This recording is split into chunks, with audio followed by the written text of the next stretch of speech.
दुनिया के दो सुपर पावर ने मिलकर इसराइल को इतना मजबूत बना दिया कि अब उसकी शिकस्ती नामुमकिन नजर आती थी, मगर वो फलस्तीनियों को दबाने में नाकाम थे। फलस्तीनियों ने इसराइल की शिकस्त तक जिद्दोजहद करने का इरादा कर रखा था। उनका आदम आनी था और आदम आनी के सामने जदीद तरीन हथियार भी बेबुबत हो जाते हैं। फलस्तीन के मजलूम अवाम की जिद्दोजहद सरजमीन फलस्तीन पर जारी थी और वह अपने चंद जातियों के साथ पूरी तरह उनका मुकाबला कर रहा था। यहूदियों ने मुझे अपना दुश्मन नंबर 1 करार दे दिया था। मैं ही उनके मायानाव एजेंट ओरी वार्ड के कत्ल का जिम्मेदार था और अब उसका एक नाम निहाज जानशीं मेरे मुकाबिल था। मोशे आवर्ड और गोल्डन ईगल के नाम से पहचाने जाने वाले उस शख्स का असल नाम रैंडल था। वो मुझे अपने लिए ओली वार्ड से भी ज्यादा खतरनाक नजर आ रहा था। उसका अप्पा से पर्दा रहकर काम करने का तरीका उसे ज्यादा महफूज बनाता था, लेकिन वो किसी भी वक्त मैदान अमल में आ सकता था। उसका अंदाजा उस वक्त हुआ जब वो अचानक ही छवालू के बेकअप में गोटेल एयरपोर्ट पर नमूदार हुआ। फिर उसने मेरा कामयाब अगवा कर लिया। अगर मैंने उसे अंदर से ना पहचान लिया होता तो मैं भी इसी खुशीफहमी का शिकार रहता कि वो फील्ड एजेंट नहीं है, बल्कि ऐसा बिग बास है जो बैठकर अहकाम सादर करने के अलावा कुछ और नहीं करता। उसकी जिंदगी का सबसे बड़ा मिशन मुझसे इंतकाम लेना था। उसका ये मतलब भी नहीं था कि कुछ और कर ही नहीं सकता। जजीरा मर्द पर मैंने अपनी आंखों से देखा था कि वो कितनी दहशतगर्दों की फौज तैयार कर रहा था, मगर मुझे नहीं मालूम था कि रैंडल और कौन कौन से मंसूबों पर काम कर रहा था। गोटेल एयरपोर्ट से अगवा के बाद से अब तक खासे नशीबो फराज आए थे। जजीरा मर्द पर 6 माह कैद गुजारने के बाद मैं रैंडल को जानता देकर निकल आया था। हत्ता के टेरर भी मुझसे धोखा खा गया था और ये समझकर मुझे कैद कर दिया गया था कि खुदा न खास्ता मैं यहूदियों से मिल गया हूँ। डेविड और बूड को भी कैद से निजात दिलाई। फिर डेविड रियान मुझसे मिल गया। रैंडल ने फिर मुझे कतल कराने की कोशिश की थी। बस उसी वक्त मेरा पल्ला भारी हो गया। डेविड रियान से हासिल होने वाली कीमती मालूमात की रोशनी में मैंने एक मिशन तरतीब दिया था। रैंडल तक पहुंचने के लिए मैंने वही तरीकाकार अपनाने का फैसला किया था जिस पर वो खुद अमल पैरा था। मुझे अच्छी तरह याद था कि जब तहदीब ने मुझे उसके बारे में मालूमात फराहम की थी तो वो बोगस साबित हुई थी। रैंडल ने कहा था कि तहदीब को वही कुछ मालूम हो सका जो रैंडल ने चाहा।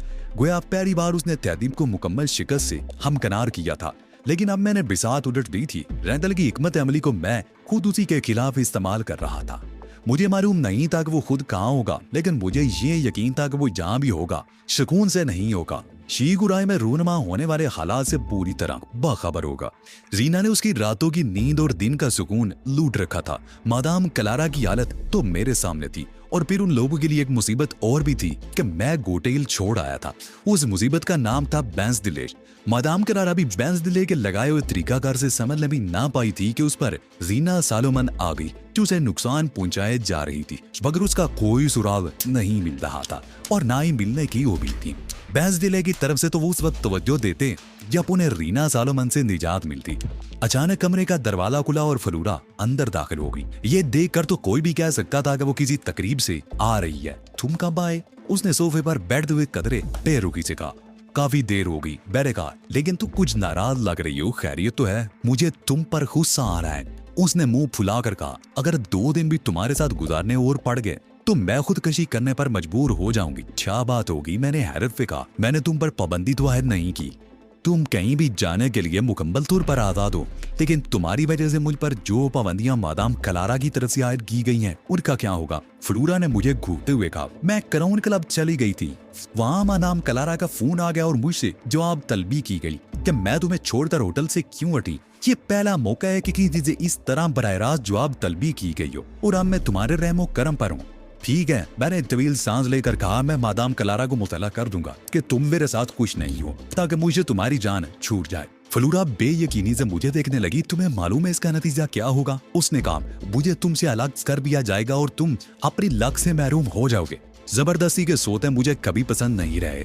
अगर तुम मेरे साथ इस कदर नाखुश हो तो मजबूरन मुझे वही कुछ करना पड़ेगा जो मैंने कहा है। क्या उसका नतीजा कुछ ही क्यों ना निकले? नहीं, फ्लूरा इकला गई। तुम मादाम क्लारा से कुछ नहीं कहोगे? क्यों नहीं कहूंगा? मैंने उसे घूरा। मुझसे ये बात बर्दाश्त ही नहीं हो सकती कि कोई शख्स अपनी वर्दी के खिलाफ जबरदस्ती मेरे साथ रहे।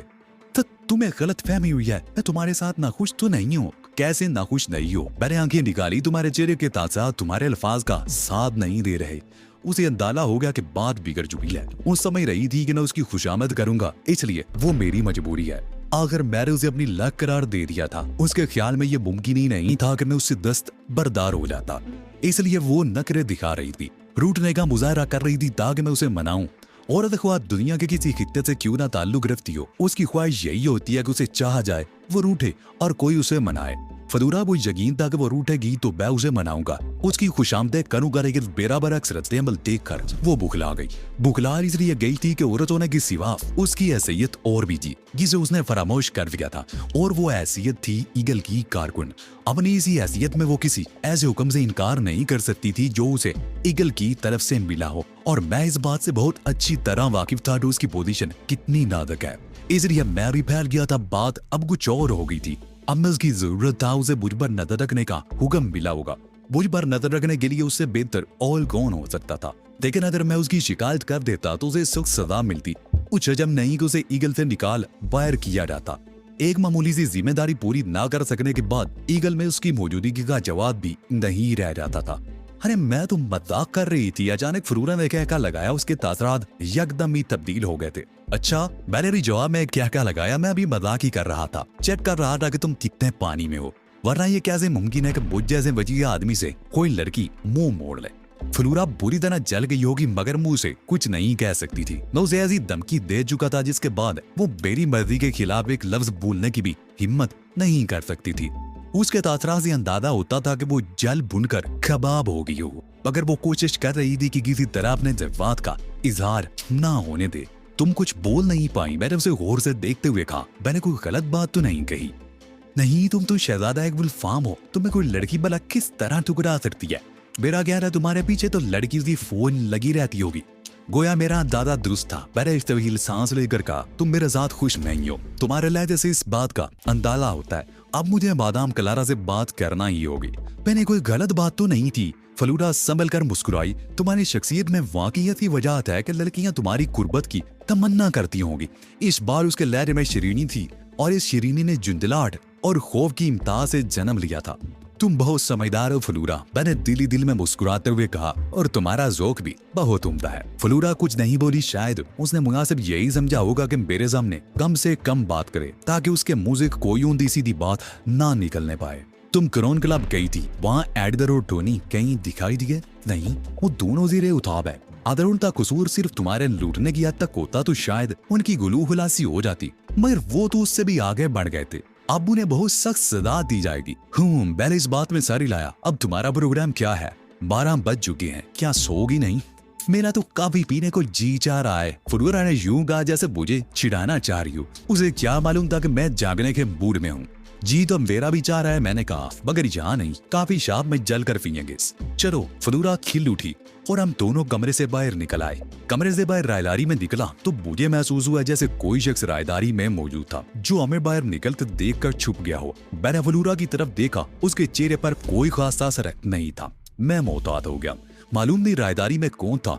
मैं और फलूरा लिफ्ट की तरफ बढ़ रहे थे कि रायदारी के मोड़ पर मुझे एक शख्स नजर आया जिसने स्याह कोट पहन रखा था। उसके सर पर स्याह फ्लैट हेड था और टाई भी स्याह थी। वो सीधा हमारी तरफ चला आ रहा था। आप लोग कहाँ चले जा रहे हैं जनाब? उसने बोधबाना अंदाज में मुझसे पूछा। तुम कौन हो? मैंने बिगड़े हुए तेवरों के साथ उससे सवाल किया। हमें मादाम कलारा की तरफ से आपकी निगरानी का हुक्म मिला है जनाब, उसने बदस्तूर मोदबाना अंदाज में कहा। आपके लिए बेहतर यही है कि आज की रात आप अपने कमरे में महदूद रहें। ये तुम्हारा मशवरा है या? हम लोग अपनी मर्जी से कोई कदम नहीं उठाते जनाब, उसने कहा। मादाम जो हुक्म देती हैं उसे बजा लाते हैं। मादाम कलारा का शुक्रिया अदा कर देना और उनसे कहना कि मेरी निगरानी की कोई जरूरत नहीं। मादाम कलारा का ख्याल है कि आज की रात तुम्हें रीना की तरफ से कोई खतरा पेश आ सकता है। फर्ज करो मैं तुम्हारा कमरे तक महदूद रहने का मशवरा मानने से इनकार कर दूं तो? हम क्या कर सकते हैं जनाब, उसने बेबसी से कहा। हमें तो आपकी निगरानी का हुक्म मिला है, हम अपना काम पूरा करते रहे से। अब हम काफी शाम में काफी नहीं पिए से। मैंने फलूरा से कहा, हमें मादाम कलारा के मशवरे का एहतराम करना चाहिए। फलूरा ने इस बात में सारी लाया और कमरे की तरफ पलटने लगी। उधर कहाँ जा रही हो? मेरा मतलब था अब हम किसी और होटल चलेंगे। क्या कह रहे हो? फलूरा ने हैरत से कहा, क्या तुमने मादाम का हुक्म नहीं सुना? एडम डी वलूक अपने अफाल में मुकम्मल खुद मुख्तार है। मैंने नखुवत का मुतायरा किया। इस किस्म के अहकाम दूसरों के लिए होते हैं। तुम्हें अगर काफी पीनी हो तो कमरे में ही चल कर पियो, मैं तुम्हारे साथ होटल से बाहर नहीं जाऊंगी। चलो। मैं उसका बाजू पकड़ कर घुर्राया। फ्लूरा इससे कबल भी मेरी गिरफ्त का कमाल देख चुकी थी। उसके चेहरे पर मुद्दनी छा गई थी और उसने बेबसी से स्याह सूट वाले की तरफ देखा। आपको जबरदस्ती नहीं करनी चाहिए मिस्टर फलूक, स्याह सूट वाले ने कहा। उसका लहजा नरम था मगर उसमें धमकी भी पोशीदा थी। और अगर मैं जबरदस्ती पर इजरार करूं तो तुम क्या करोगे? मैंने तहकीर अमेद अंदाज में कहा। मैं यहाँ तनहा नहीं हूँ मिस्टर फलूक, मेरा एक साथी और भी है। उसने रायदारी की मोड़ की तरफ देखा। अच्छा, मैंने मजे का अंदाज में कहा, गोया तुम मुझे धमकी दे रहे हो। शाह सूट वाले के अंदाज से यूं लग रहा था जैसे फैसला ना कर पा रहा हो कि उसे क्या करना चाहिए। इधर बेरा अंदाज देकर फलूरा बुरी तरह नर्वस हो गई थी। है ना तू एडी, उसने खुशामदाना अंदाज में कहा। हुआ मुखा झगड़ा करने से क्या फायदा? झगड़ा मैं कर रहा हूँ। मैंने आंखें निकाली। तुम देख नहीं रही कि ये बुद्धा अगर मुझसे उलझा है? हम बहुत खराब लोग हैं मिस्टर फलूक, इस सिलसिले में हमें कोई फायदे अदायत नहीं मिली कि ऐसी सूरत में हमारा रद्द अमल क्या होना चाहिए। याद आ, हम आजाद है। क्या तुम लोगों का दिमाग खराब हो गया है? अचानक फलूरा बिफर गई। तुम्हें अंदाजा नहीं कि मिस्टर फलूक से उलझ कर तुम अपना ही नुकसान करोगे। हम सरों से गवन बांध कर मैदान अमल में उतरते हैं मिस्टर फलूरा, स्याह सूट वाले ने कहा। लिहाजा किसी से मरूब होने का सवाल ही पैदा नहीं होता। ठीक है, फलूरा ने झिंझला कर कहा। मैं मिस्टर फलूक के साथ अपनी बर्दी से जा रही हूँ, अब तो तुम्हें कोई इतराज नहीं। आओ एडी चलें, उसने मेरे हार में हाथ डालते हुए कहा और मैं स्याह सूट वाले पर एक तहकीर अमीर नजर डालता हुआ फलूरा के साथ लिफ्ट की तरफ बढ़ गया। स्याह सूट वाले के चेहरे पर नागवारी का कोई असर नहीं था। वो ईगल का बाकायदा तरबियत याफ्ता एजेंट मालूम हो रहा था। तुम वैशी आदमी हो, फलूरा ने लिफ्ट में नीचे जाते हुए कहा। बिजा वजह दूसरों से उलझने के मौके ढूंढते फिरते हो। फिर वही बात, मैंने जो जला कर कहा वो खुद आकर बुझ से उलझा था और तुम मुझको इल्जाम दे रही हो। अच्छा बाबा, फलूरा ने जिद कर कहा, जो तुमने किया वही ठीक था। दूसरे तमाम लोग गलत हैं, बस तुम भी दुरुस्त हो। अब तुमने एक माकूल बात की है ना? मैंने खुश होकर कहा और फलूरा बेजारी से दूसरी तरफ देखने लगी। ग्राउंड फ्लोर पर पहुंचकर हम लिफ्ट से बाहर निकले। जिद छोड़ो, हम सही काफी पी लेते हैं, फलूरा ने मुझसे कहा। एडम डी वरोक अपने फैसले तब्दील करने का आदी नहीं है, मैंने कहा और फलूरा की तरफ देखे बगैर होटल के बैरूनी दरवाजे की तरफ बढ़ गया। फलूरा मेरे साथ साथ ही थी। बाहर आकर मैंने गुजरती हुई टैक्सी को हाथ देकर रोका और उसे बंदरगाह के इलाके में चलने को कहकर फलूरा के साथ टैक्सी में बैठ गया। रात के 12 बज चुके थे, इसलिए टैक्सी ड्राइवर ने बीटर से दुगने पैसे तलब किए थे और मैं उससे बहस किए बगैर तैयार हो गया था। हम कहाँ चल रहे हैं? फलूरा ने टैक्सी में बैठने के बाद मुझसे पूछा। वो पीछे रह जाने की वजह से ये नहीं सुन सकी थी कि मैंने टैक्सी ड्राइवर से कहाँ चलने को कहा है। कहीं ना कहीं तो जा ही रहे हैं, मैंने कहा। जब पहुंचेंगे तो तुम देख ही लोगी। तुम बहुत जिद्दी आदमी हो, फलूरा ने कहा। अगर उनकी बात मान लेने ने क्या हर्ज था? मादाम ने जो भी फैसला किया है तुम्हारे मफाद में ही किया है। एडम डी वलो को ये हरगिज पसंद नहीं है कि उसके मफादात के फैसले दूसरे करें, वैसे खुश्क लहजे में कहा और फलूरा ने खामोश हो जाने ही में आफियत जानी। मेरे ज़हन में कोई खास बात नहीं थी, सिर्फ इतना था कि अब से चंद घंटे बाद ईगल के चारों अड्डों पर तबाही फैलने वाली थी। मैं चाह रहा था कि जिस थोड़ी वो तबाही फैले मैं उनकी नजरों के सामने मौजूद रहूं। मेरा पहला प्रोग्राम था कि फलूरा के साथ जागता रहूंगा ताकि उन लोगों को अगर मुझ पर कोई शुबा हुआ तो उनके ज़हन साफ हो जाएं। मेरा ये मसला स्याह सूतों वाले ने हल कर दिया। उनके टोकने पर मेरा रद्द अमल अरियार खान का नहीं बल्कि एडम डी फलूक का रद्द अमल था। एडम डी फलूक जो शुरू ही से एक जिद्दी और खुदसर शख्स के रूप में मंजर-ए-आम पर आया था, जिसने किसी से मरूब होना सीखा ही नहीं था और जो हर फन मोला था। किस तरफ जाना है साहब? टैक्सी ड्राइवर की आवाज ने मुझे चौंका दिया। हम बंदरगाह की तरफ जाने वाली सड़क पर पहुंच चुके थे। बस यहीं रोक दो, मैंने टैक्सी ड्राइवर से कहा और उसने टैक्सी रोक दी। मैंने टैक्सी से उतरकर किराया अदा किया और फलूरा का हाथ थामकर फुटपाथ पर चढ़ गया। यहाँ तुम किस लिए आए हो? फलूरा ने हैरत से कहा, ये इलाका तो जराइम पेशा लोगों का अड्डा है और मैं बहुत शरीफ आदमी हूँ। मैंने हंसकर कहा। तभी दो ज़िया फरिश्ते मेरा ताकुम कर रहे हैं। मैंने उस कार की तरफ इशारा किया जिसमें वो दोनों स्याह सूट वाले मौजूद थे। वो तुम्हारी हिफाजत पर मामूर किए गए हैं और तुमने तैयार कर लिया है कि उसके काम को ज्यादा से ज्यादा मुश्किल बना दोगे। और ये कि तुम शरीफ हारगिज नहीं हो मगर अपने उजगियों से बदमाश नजर नहीं आते। मैं फलूरा का हाथ थामे एक शराब खाने की तरफ बढ़ रहा था। ये तुम क्या कर रहे हो? फलूरा ने हैरत दिखा। मुझे मालूम है यहाँ काफी नहीं मिलेगी मगर मैं तुम्हें शीरी पिलाऊंगा। तुम्हारा दिमाग खराब हो गया है? फलूरा ने बिना कर कहा। मैं ऐसे घटिया शराब खाने में जाऊंगी जहाँ कोई आदमी भी कदम रखने से पहले एक बार गौर जरूर करता है। एडम डी वरूक जो कह देता है वो करके रहता है। तुम नहीं जाओगे तो मैं तुम्हें उठा के ले जाऊंगा। तुम मुझे अच्छी तरह जानती हो। वो मेरे साथ बस घिसट रही थी। उसे मालूम था कि मैं किसी को भी खातर में नहीं लाऊंगा। फाग स्ट्रीट का आशर वो अपनी आंखों से देर चुपी थी। तुम्हें शायद अंदाजा नहीं है कि ये कितना खतरनाक बार है। फलूरा ने एक बार फिर मुझे रोकने की कोशिश की। यहाँ के शराब खानों में शहर भर के बदमाश जमा होते हैं। तुमने पहले बता दिया होता तो मैं पहले ही यहाँ का क्रुक करता। मुझे अफसोस है कि अब तक इस बात से मैं लाइल्म रहा। और यहाँ से वापसी के लिए सवारी भी नहीं मिलती। सने शाम में यहाँ सन्नाटा छा जाता है। फलूरा ने आखिरी कोशिश के तौर पर कहा, वापसी की तो परवाह ही मत करो, हमारे ज़ियाफ़त रिश्ते मौजूद हैं, वो हमें किसी मुश्किल में देखकर हमारी मदद जरूर करेंगे। उस वक्त हम शराब खाने के दरवाजे पर पहुंच चुके थे। फलूरा बुरी तरह नर्वस हो रही थी। उसे यकीन नहीं आ रहा था कि जो कुछ मैंने किया है उस पर अमल भी कर गुजरूंगा। मगर मैंने शराब खाने का दरवाजा खोला और फलूरा का हाथ थामे हुए अंदर दाखिल हो गया। अंदर लाकर होते ही ऐसा मालूम हुआ जैसे हम जन्नत से जहन्नुम में आते हों। बाहर जितना सन्नाटा था अंदर उतना ही शोर था। बाहर आवाज साफ थी, अंदर की फिजा में जहर ही जहर था। शराब के अलावा दीगर मुंशियात भी आजादाना इस्तेमाल हो रही थी। सिगरेट और चर्च के धुएं के मरगोले शराब खाने की फिजा में चकराते फिर रहे थे, जैसे वो शराब खाना नहीं कोई बचरी बाजार हो। ज्यादातर मेजें आबाद नजर आ रही थी मगर चंद खाली भी थी। हमारे शराब खाने में दाखिल होने के चंद लम्हों के अंदर अंदर पूरे शराब खाने में सन्नाटा छा गया। नशे न दूध शराबी और इस नजरों से फलूरा को घूर रहे थे। फलूरा के अलावा वहाँ कोई और लड़की नजर नहीं आ रही थी। वो इलाका ही ऐसा था कि घटिया दर्जे की तवाइफे तक वहाँ का रुख करने से कबर आती थी। मैंने चंद लम्हे दरवाजे में रुककर इधर उधर निगाहें जुड़ाई और फिर फलूरा की कमर में हाथ डालकर एक खाली मेज की तरफ बढ़ गया। फलूरा की हालत इतनी बुरी थी कि उसके जिस्म का आधा खून तो जरूर खुश्क हो गया होगा। नशे न दूर शराबियों के सार हमारे साथ साथ घूम रहे थे। उनकी नजरें फलूरा के जिस्म का तबाफ करने में मसरूफ थी, मगर मैं बजाय उन सब की तरफ से बेनियाज खादी बेल पर जाकर बैठ गया। मेरा अंदाजा सही था जैसे यहाँ ना मेरा रोजे मर्रा का मामूल ना हो। इस वक्त शराब खाने में दो अफराद की हालत सबसे ज्यादा खराब थी, एक फलूरा और दूसरा बारटेंडर।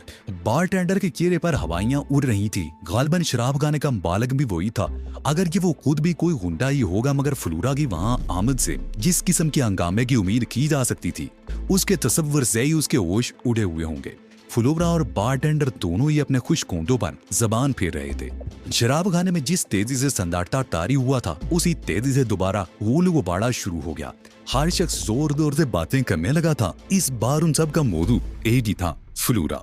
हमारे वो सियाह रिश्ते यहाँ नजर नहीं आ रहे। मैंने शराब खाने के दरवाजे की तरफ देखते हुए फलूरा से कहा, मुझे अंदाजा था कि वो लोग अंदर दाखिल होने की हिम्मत नहीं करेंगे। उन्होंने एक 5 स्टार होटल की मुनासबत से लिबास पहने थे। अब वो यहाँ आते तो हर एक की निगाह का मरकज बन जाते। मेरा दम घुट रहा है। फलूरा मिनमिनाई, यहाँ से निकल चलो प्लीज। देखो यहाँ किस कदर धुआं है। एक वेटर हमारी मेज के नजदीक आ गया। मैंने उसे शीरी और कोक का ऑर्डर दिया। वेटर ने हैरत से आंखें फाड़ कर मुझे देखा। शीरी हमारे यहाँ नहीं होती जनाब, उसने कहा। मार्टिनी और रम अलबत्ता मिल जाएगी।